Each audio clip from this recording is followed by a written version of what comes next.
No niin. Nyt olisi kello vähän yli 6 ja on tuossa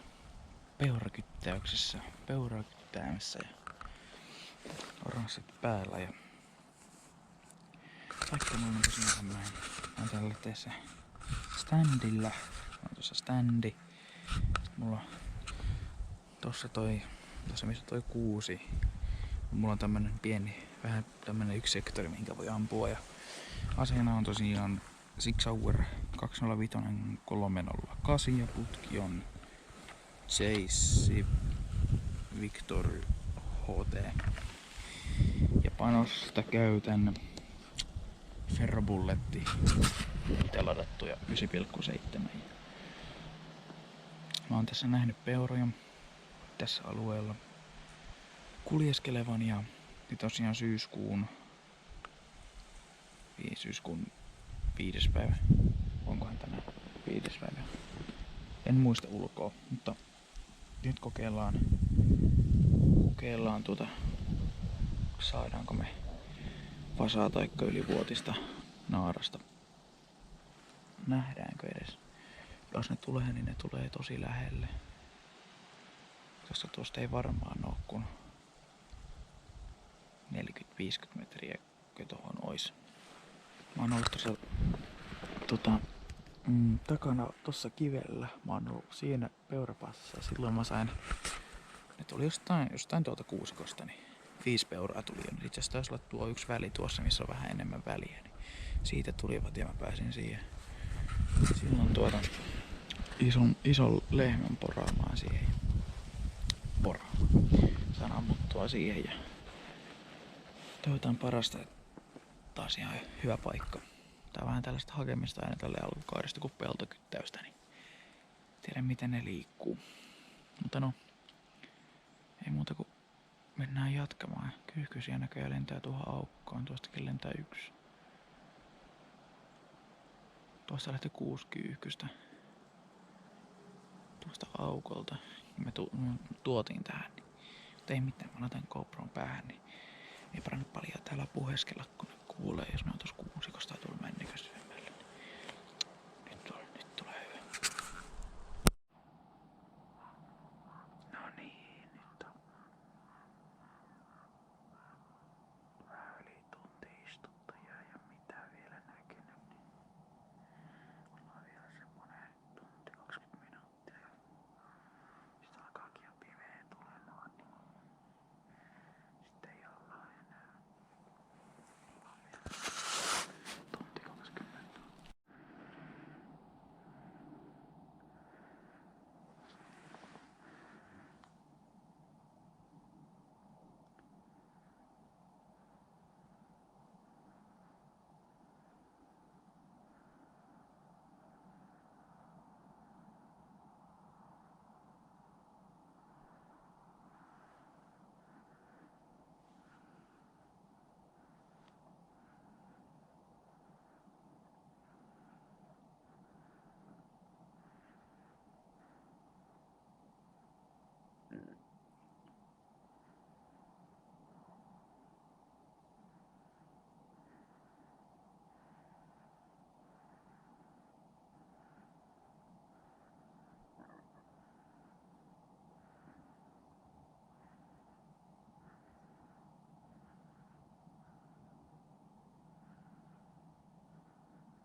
Se tuli vielä takaisin näköjään.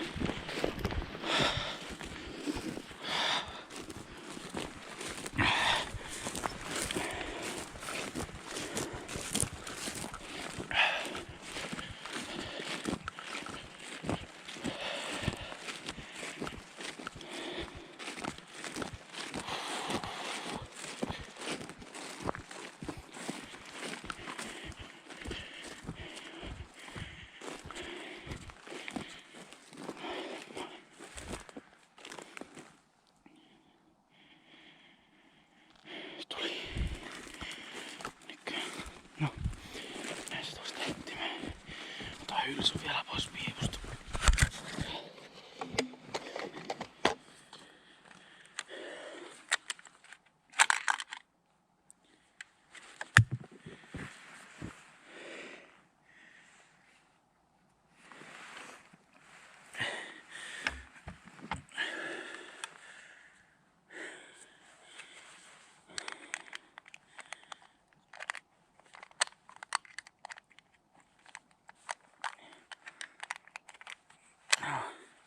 Ihan sama.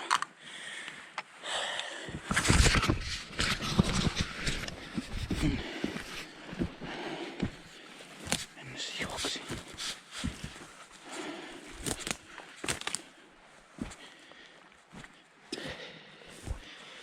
Pistän ampun päähän ja laitetaan kohta siihen. Semmonen löytyi sieltä.